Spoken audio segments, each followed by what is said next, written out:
Good morning to you. Thanks for your company this Wednesday, the 29th of July. I'm Jessica Amir, a market analyst with Bell Direct.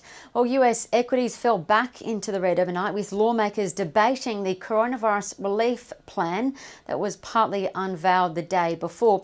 We saw big US tech names and momentum stocks which have been carrying people's portfolios benefiting from the work to home shift and the wage subsidy. Well, they fell overnight with Amazon losing 1.8, Google parent Alphabet down 1.6, and Netflix and Facebook losing 1.4% each. Now that saw the Nasdaq fall the most out of the major indices, losing 1.3%, and the S&P 500 and the Dow followed, erasing the prior day's gains.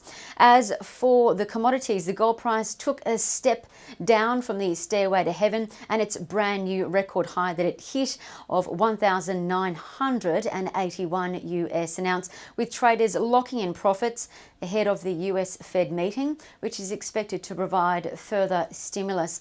So that means the gold price is now lower. It's about 2% off that record high. In fact, it's now 1,938 US dollars an ounce. Meanwhile, with COVID-19 cases continuing to rise, this is causing demand fears for oil consumption, and the oil price has fallen 1.3% as a result to $41.08 US. Taking everything into the mix today, the Aussie share market futures is suggesting that the market will head south by about 0.4%.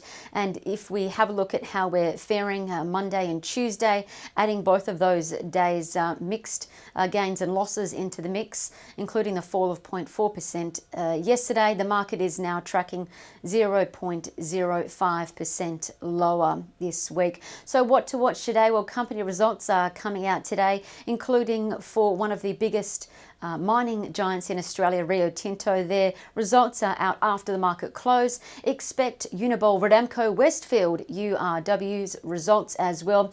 And Independence Group, the gold miner, their quarterly production numbers are out, as well as Janus Henderson's quarterly earnings.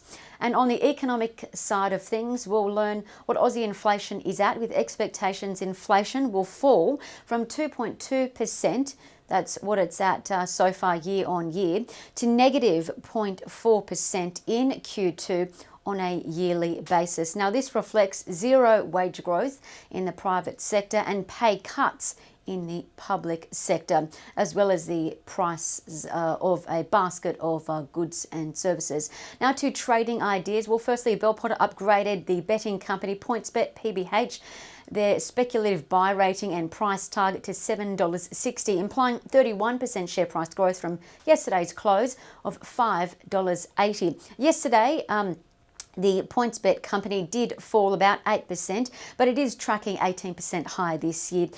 With tab outlets being closed and limited access to pokies, PBH is looking like it's got a fairly bullish outlook. Add into the mix that NBA, NBL and NHL seasons kick off in July, early August. So you'd think sport betting will get an extra kick. PBH also recently received a permit to operate in Illinois, which adds to its newly created programs in Michigan, Indiana and New Jersey.